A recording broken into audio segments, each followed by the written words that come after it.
سامعین سے گزارش ہے کہ ایلیکوینٹ ادب اور ایلیکوینٹ ادب ایکسٹراس میں جتنے بھی مشہور تاریخی ناولز اور فکشنل ناولز کمپلیٹ ہو چکے ہیں اس کا مطالعہ ہمارے پلے لسٹ سیکشن میں کریں اور زیادہ سے زیادہ شیئر کرنے کی کوشش کریں، اور ہم سے رابطہ کرنے کے لیے فیس بک اور ٹویٹر پر فالو کریں، اور ہماری ٹیم کی فائنینشیل سپورٹ کے لیے ڈسکرپشن میں دیے گئے پیٹریون کی لنک چیک کر سکتے ہیں۔ جزاک اللہ۔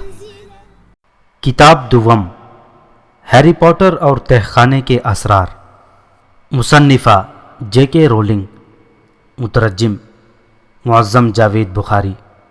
ہیری ہفتے کی صبح ہی جلدی بیدار ہو گیا تھا۔ وہ دیر تک طرح طرح کے خیالوں میں کھویا بستر پر پڑا رہا۔ وہ آج ہونے والے کیوڈچ میچ کے بارے میں سوچ رہا تھا۔ وہ خاص طور پر اس خیال سے گھبرا رہا تھا کہ اگر گریفنڈور کی ٹیم شکست کھا گئی تو وہ کیا جواب دے گا۔ ویسے اسے اس بات سے بھی گھبراہٹ ہو رہی تھی کہ ان کا سامنا ایک ایسی ٹیم سے ہونے والا ہے جو سب سے تیز رفتار اڑنے والے باہری ڈنڈوں پر سوار ہوگی۔ وہ سلیدرین ٹیم کو فاش شکست سے ہمکنار کرنے کا متمنی تھا۔ اس وقت سے پہلے ہیری کے دل میں ایسے جذبات پیدا نہیں ہوئے تھے۔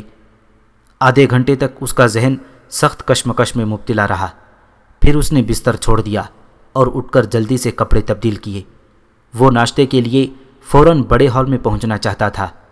بڑے ہال میں اسے گریفنڈور کی ٹیم کے باقی کھلاڑی لمبی کھلی میز پر ساتھ ساتھ بیٹھے ہوئے دکھائی دیے۔ سب کے سب گہرے دباؤ کا شکار دکھائی دے رہے تھے۔ وہ آپس میں کچھ زیادہ گفتگو بھی نہیں کر رہے تھے۔ جب 11 بجنے میں آدھا گھنٹہ باقی رہ گیا تو اسکول کے طلباء کوڈچ اسٹیڈیم کی طرف روانہ ہو گئے۔ آسمان پر گہرے بادل چھائے ہوئے تھے۔ یوں لگ رہا تھا کہ کسی بھی وقت بارش شروع ہو جائے گی۔ جب ہیری رون اور ہرمائنی سے جدا ہو کر کپڑے تبدیل کرنے والے کمرے میں جانے لگا تو رون اور ہرمائنی نے تھپ تھپا کر اس کی حوصلہ افزائی کی۔ گریفنڈور ٹیم نے اپنے مخصوص کوڈچ کے سرخ رنگ والے چوغے پہن لیے۔ ہر بار کی طرح اس مرتبہ بھی وہ سب میچ سے پہلے اولیور ووڈ کے چاروں طرف بیٹھ گئے، جو انہیں میچ کے بارے میں اپنی حکمت عملی سمجھانے کی کوشش کر رہا تھا۔ اس کا لیکچر شروع ہو چکا تھا۔ اس بات سے انکار نہیں کیا جا سکتا کہ سلیدرین ٹیم کے پاس ہم سے بہتر باہری ڈنڈے موجود ہیں۔ ہمارے پاس عمدہ باہری ڈنڈے نہ صحیح مگر عمدہ قابلیت والے کھلاڑی ضرور ہیں۔ ہماری ٹیم نے کوڈچ کی مشقوں میں ان سے زیادہ کڑی محنت کی ہے۔ ہم ہر طرح کے موسم میں کھیلنے کی اہلیت رکھتے ہیں۔ بالکل سچ کہا۔ اگست کے بعد سے آج تک میرا بدن کبھی پوری طرح آرام نہیں کر پایا۔ اس سے کڑی محنت اور کیا ہو سکتی ہے؟ جارج نے دھیمے لہجے میں بڑبڑا کر کہا۔ ہم انہیں یقیناً مزہ چکھا سکتے ہیں۔ اولیور ووڈ کی بات جاری رہی، اور وہ اس دن پر پچھتائیں گے جب انہوں نے اس گھٹیا میلفوئی کو رشوت لے کر اپنی ٹیم میں شامل کر لیا تھا۔ اولیور ووڈ نے اپنی جذباتی تقریر میں اپنا سینہ پھلا رکھا تھا۔ وہ ہیری کی طرف مڑا۔ میرا دار و مدار تم پر ہے ہیری۔ انہیں دکھا دو کہ متلاشی کے پاس دولت مند باپ کا ہونا ہی کافی نہیں ہوتا۔ میلفوئی سے پہلے سنہری گیند تم پکڑ لینا ہیری، ورنہ اس کوشش میں اپنی جان کی بازی لگانے سے دریغ نہ کرنا، کیونکہ ہمیں آج جیتنا ہی ہے ہیری، ہمیں آج جیتنا ہی ہے۔ ہیری، بغیر کسی دباؤ کے کھیلنا، فکر مند ہونے کی ضرورت نہیں ہے، فریڈ نے اسے آنکھ مارتے ہوئے شرارت بھرے لہجے میں کہا۔ جب انہوں نے میدان میں قدم رکھا تو اسٹیڈیم میں بیٹھے ہوئے طلباء نے پرشور تالیوں سے ان کا استقبال کیا۔ گریفنڈور کے طلباء اپنی کرسیوں پر کھڑے ہو کر ہاتھ ہلا رہے تھے۔ ہفل پف اور ریون کلو فریق کے طلباء کی متفکر نگاہیں ان پر مرتکز تھیں، کیونکہ وہ بھی سلیدرین کی ٹیم کو شکست خوردہ دیکھنے کی امید لیے بیٹھے تھے۔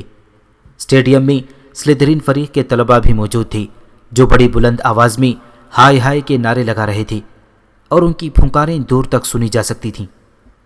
کوڈچ کی استاد میڈم ہوچ نے آگے بڑھ کر دونوں ٹیموں کے کپتانوں کو ہاتھ ملانے کے لیے کہا۔ فلنٹ اور اولیور ووڈ آگے آئے اور دونوں نے ایک دوسرے کو خونخوار آنکھوں سے گھورتے ہوئے ہاتھ ملانے کی رسم ادا کی، اور اس دوران ضرورت سے زیادہ دباؤ ڈالا گیا تھا۔ میری سیٹی بجتے ہی میڈم ہوچ نے کہا، 3، 2، 1۔ ہجوم کے ولولہ انگیز شور سے اوپر اٹھنے کی اجازت پاتے ہی 14 کھلاڑی اپنے اپنے باہری ڈنڈوں پر سوار ہو کر ہوا میں بلند ہو گئے اور سرمئی بادلوں سے ڈھکے آسمان میں اڑنے لگے۔ ہیری ان سب سے اوپر ہوا میں گھوم رہا تھا۔ پھر گیندیں ہوا میں بلند ہوئیں اور کھیل کا آغاز ہو گیا۔ ہیری بڑی بےتابی سے سنہری گیند کو تلاش کرنے کی کوشش کر رہا تھا۔ سب ٹھیک تو ہے ماتھے پر نشان والے ہیرو؟ ایک استہزائیہ آواز سنائی دی۔ ہیری نے چونک کر دیکھا تو اسے ڈریکو میلفوئی دکھائی دیا جو اس کے نیچے ہوا میں اڑ رہا تھا۔ ہیری کو ایسا لگا جیسے وہ اپنے بھاری ڈنڈے کی رفتار دکھانے کا خواہش مند ہو۔ ہیری کو جواب دینے کا موقع ہی نہ ملا۔ اسی لمحے کوئڈچ کی ایک بھاری بھرکم گیند بلاجر ہوا کا سینہ چیرتے ہوئے اس کی طرف بڑھتی ہوئی آئی۔ ہیری نے جھکائی دے کر اپنا باہری ڈنڈا گھما دیا۔ وہ ایک ساعت کے لیے دہل کر رہ گیا کیونکہ بلاجر اس کے بالوں کو چھوتا ہوا گزر گیا تھا۔ ایک سیکنڈ کی دیر ہو جاتی تو اس کا سر کھل چکا ہوتا۔ اس نے بال بچنے پر شکر ادا کیا۔ یہ تمہیں بہت قریب سے چھو کر گزرا ہے ہیری۔ جارج اس کے کچھ فاصلے پر دکھائی دیا۔ اس نے ہاتھ میں لکڑی کا گول بلہ پکڑ رکھا تھا۔ وہ لہراتا ہوا ہیری کو خوش قسمتی پر مبارکباد دے کر آگے بڑھ گیا۔ اسی لمحے بلاجر ایک چھوٹا سا چکر کاٹ کر دوبارہ ہیری کی طرف بڑھتا ہوا دکھائی دیا۔ جارج نے چونک کر اپنے بلے پر گرفت مضبوط کر لی۔ وہ اب اس کا رخ زوردار ضرب کے ساتھ سلیدرین کی طرف موڑنے کے لیے تیار ہو چکا تھا۔ ہیری جارج کی طرف متوجہ تھا۔ جو ہی بلاجر جارج کی حدود میں داخل ہوا تو اس کا بلہ زور سے گھوما اور بلاجر اتنی تیزی سے الٹی سمت میں روانہ ہو گیا جتنی رفتار سے وہ ان کی طرف آ رہا تھا۔ وہ دونوں اس وقت حیران رہ گئے جب بلاجر صرف 20 قدم کے فاصلے سے ایک پلٹ گیا۔ اس کا رخ ایک بار پھر ان کی طرف تھا۔ وہ جارج سے کچھ فاصلے پر ہیری کی طرف بڑھا۔ ہیری نے اسے بچنے کے لیے تیزی سے نیچے غوطہ کھایا۔ اسی دوران جارج بلاجر کے سر پر پہنچ چکا تھا۔ اس نے کس کر ضرب لگائی اور بلاجر کو میلفوئی کی طرف پھینک دیا۔ بلاجر تیز رفتاری سے میلفوئی کی طرف بڑھا۔ اچانک وہ جھرجھری کھا کر پلٹا اور میلفوئی سے کچھ ہی فاصلے پر مڑ کر دوبارہ ہیری کی سمت میں چلنے لگا۔ ہیری نے اس کے آگے اپنی رفتار تیز بڑھا دی۔ وہ سنسناتا ہوا میدان کے دوسرے کنارے کی طرف جا رہا تھا۔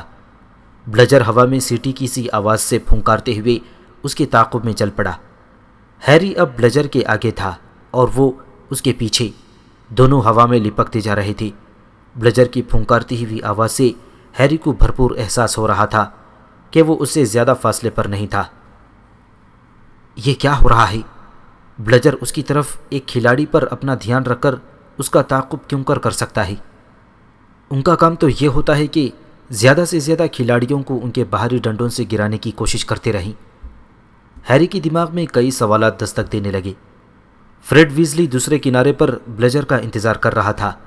ہیری خاصا جھک گیا جب فریڈ نے بلاجر کو پوری طاقت سے بلے کی ضرب لگائی۔ بلاجر کا رخ ایک بار پھر ہیری کے متضاد سمت میں ہو چکا تھا۔ تمہیں فکر کرنے کی ضرورت نہیں، اس کا کام تمام ہو گیا ہے، فریڈ نے آنکھ مارتے ہوئے کہا۔ اس کے چہرے پر خوشی لہرا رہی تھی۔ ہیری کو معلوم تھا کہ وہ غلطی پر ہے اور اس کا اندازہ درست ثابت ہوا۔ بلاجر ایک بار پھر ہوا میں جھرجھری لے کر کسی مغناطیس کی طرح ہیری کی طرف کھینچا آ رہا تھا۔ وہ بے حد چڑچڑا دکھائی دے رہا تھا۔ وہ ایک بار پھر اس کے پیچھے آ گیا تھا اور ہیری کو پوری قوت کے ساتھ اڑنے کے لیے خاصی پھرتی دکھانا پڑی۔ اسی لمحے بارش کی بوندیں گرنا شروع ہو گئیں جو چند ہی لمحوں میں شدت پکڑ گئیں۔ ہیری کے آسمان کی طرف اٹھے ہوئے چہرے پر بارش کے قطرے گولیوں کی طرح وار کر رہے تھے۔ اس کی اینک کے شیشے بھی بارش کی بوندوں سے محفوظ نہ رہ پائے اور آنکھوں کے سامنے پانی کی دھندلاہٹ سی پھیل گئی۔ ہیری اس وقت بلاجر اور بارش کے بیچ میں ایسا پھنس کر رہ گیا تھا کہ اسے اس بات کی ذرا خبر نہیں تھی کہ نیچے میچ میں کیا ہو رہا ہے۔ وہ جب میدان کے قریب پہنچا تو اس کے کانوں میں کمنٹیٹر لی جارڈن کی آواز سنائی دی جو چیخ کر اعلان کر رہی تھی، سلیدرین 60 اور گریفنڈور 0۔ سلیدرین ٹیم مستحکم جیت کی طرف بڑھ رہی ہے۔ سلیدرین کی عمدہ اور تیز رفتار باہری ڈنڈے حسب توقع شاندار کارکردگی کا مظاہرہ کر رہے تھے اور انہی کے بیچ میں شریر بلاجر ہیری کے پیچھے پڑا اسے باہری ڈنڈے سے نیچے گرانے کی پوری کوشش کر رہا تھا۔ جارج اور فریڈ دونوں فکر مندی کے ساتھ ہیری کے بالکل ساتھ پرواز کر رہے تھے۔ وہ اس قدر قریب تھے کہ ہیری کو ان کے لہراتے ہوئے بازو کے سوا اور کچھ دکھائی نہیں دے رہا تھا۔ سنہری گیند کو پکڑنے کی بات تو دور، ہیری کے لیے اس وقت اسے دیکھنا بھی ممکن نہیں تھا۔ تیز سنسناتی ہوئی بارش، بلجر کے پے در پے حملے اور جارج اور فریڈ ویزلی کا کڑا گھیرا اس کے لیے بے حد دشواری پیدا کر رہا تھا۔ میچ کو جیتنا ناممکن دکھائی دے رہا تھا۔ کسی نے بلجر کے ساتھ چھیڑخانی کر رکھی ہے، فریڈ نے غصے سے غراتے ہوئے کہا۔ اسی وقت بلجر نئے رخ سے مڑ کر ہیری پر حملہ آور ہونے کے لیے تیزی سے بڑھ رہا تھا۔ فریڈ نے وحشیوں کی طرح بلے کو پوری قوت سے گھماتے ہوئے بلجر کو چوٹ لگائی۔ اس کے بازو سنسنا اٹھے تھے۔ بلجر ایک بار پھر دوسری طرف جاتا ہوا دکھائی دیا۔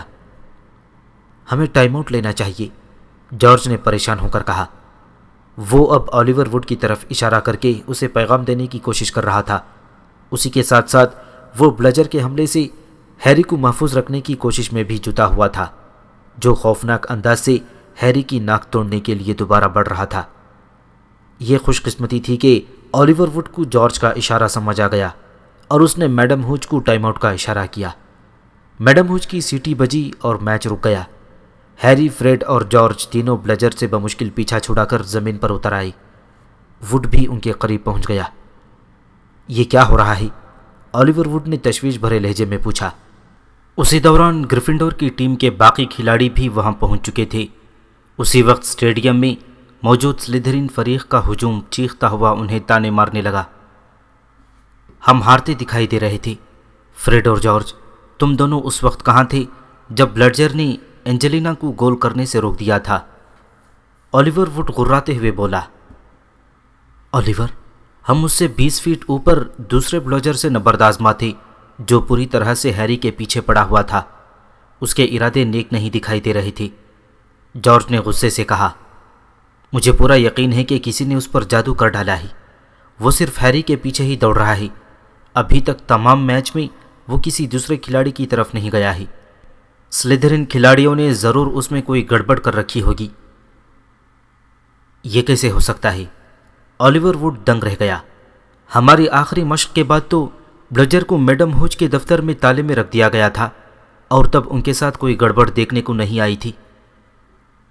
کچھ فاصلے پر میڈم ہوچ کا چہرہ دکھائی دیا جو تیزی سے ان کی طرف بڑھ رہی تھیں۔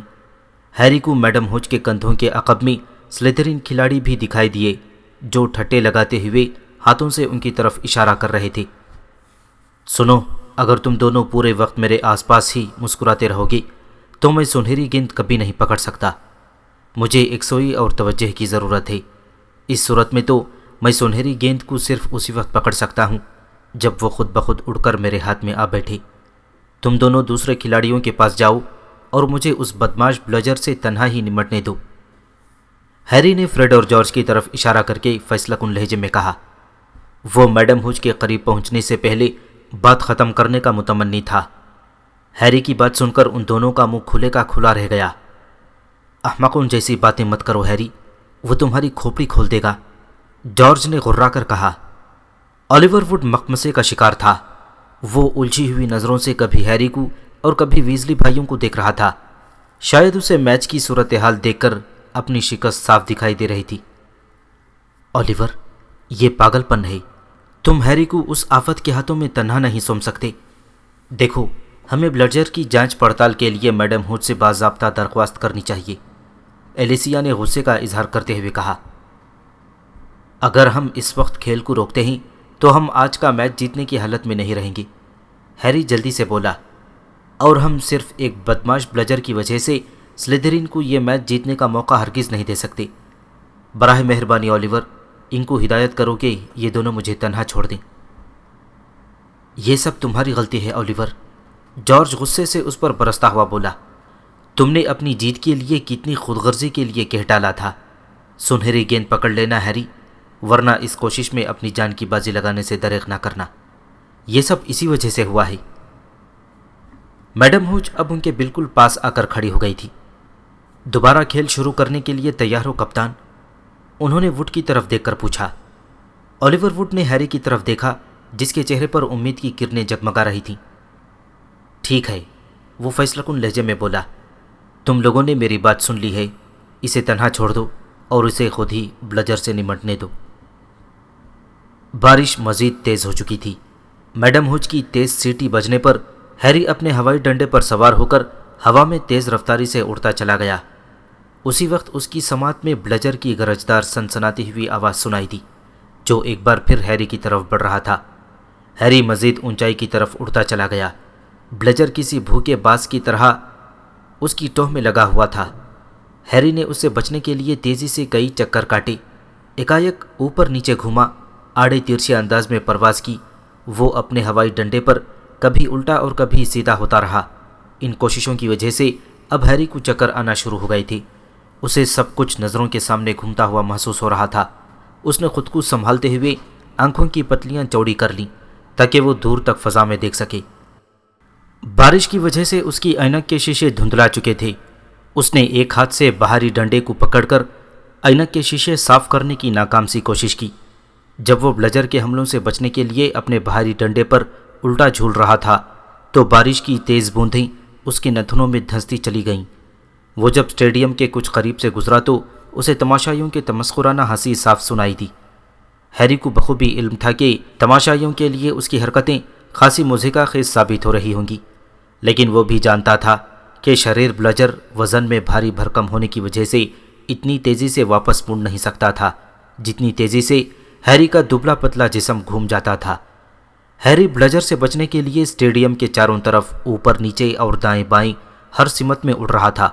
وہ بارش کی چاندی جیسی چادر کے بیچ میں سے گریفنڈور کے گول کی طرف دیکھ رہا تھا، جہاں ایڈرین پیوسی ووڈ کے پاس جانے کی کوشش کر رہی تھی۔ ہیری کے کان میں گونجتی ہوئی ایک سیٹی کی آواز سنائی دی۔ اسے احساس دلا دیا کہ بلجر ایک بار پھر اس سے ٹکراتے ٹکراتے بچا تھا۔ ہیری ایک دم پلٹا اور اس کے متضاد سمت میں اڑتا چلا گیا۔ بلجر کی سنسناہٹ ابھی تک کان میں بج رہی تھی۔ وہ اس کے کان کے بالکل قریب سے گزرا تھا۔ اس وقت جب ہیری کو ہوا میں بلجر کے حملے سے بچنے کے لیے مجبوراً ہوا کا ایک طویل چکر کاٹنا پڑا تو اپنے کانوں میں ایک تیز چیختی ہوئی آواز سنائی دی۔ ناچ رہے ہو کیا پوٹر؟ ڈریکو مالفوئی طنزیہ انداز میں ہنس کر بولا۔ ہیری نے اس کی پرواہ کیے بغیر تیزی سے اڑنے لگا۔ بلجر اس کے پیچھے کچھ فٹ کے فاصلے پر تھا۔ ہیری نے نفرت اور غصے بھری نظر مالفوئی پر ڈالی تو اس کا دماغ بھونچکا رہ گیا۔ اسے سنہری گیند صاف دکھائی دے رہی تھی جو مالفوئی کے بائیں کندھے سے چند انچ اوپر عقب میں تیر رہی تھی۔ مالفوئی سنہری گیند سے غافل ہیری کا تمسخر اڑانے میں مصروف تھا۔ اسے احساس ہی نہیں ہو پایا کہ سنہری گیند اس کے کتنی قریب تھی۔ ایک پل کے لیے تو ہیری بیچ ہوا میں ہی لٹک کر رہ گیا۔ وہ اس وقت مالفوئی کی طرف صورت انگیزی کے ساتھ نہیں جا سکتا تھا۔ اسے اندیشہ تھا کہ ایسا کرنے پر مالفوئی کی نظر یقیناً سنہری گیند پر پڑ جائے گی اور وہ ہیری سے پہلے اسے پکڑنے میں کامیاب ہو جائے گا۔ دھاڑ! ایک زوردار آواز کانوں میں گونجی۔ ہیری سنہری گیند کی طرف متوجہ ہو کر یہ بھول گیا تھا کہ بلجر بھی اس کے تعاقب میں ہے۔ بس ایک سیکنڈ کی دیر ہو گئی تھی۔ بلجر اسے نقصان پہنچانے میں کامیاب ہو ہی گیا تھا۔ وہ پوری رفتار سے ہیری کی کوہنی کے ساتھ ٹکرایا اور درد کی ایک تیز لہر سے ہیری کا پورا جسم جھنجھنا اٹھا۔ اسے اپنا بازو ٹوٹتا ہوا محسوس ہوا۔ بازو میں اٹھنے والے شدید درد اور بارش کی وجہ سے گیلے باہری ڈنڈے پر وہ پیچھے کی طرف کئی انچ پھسل گیا۔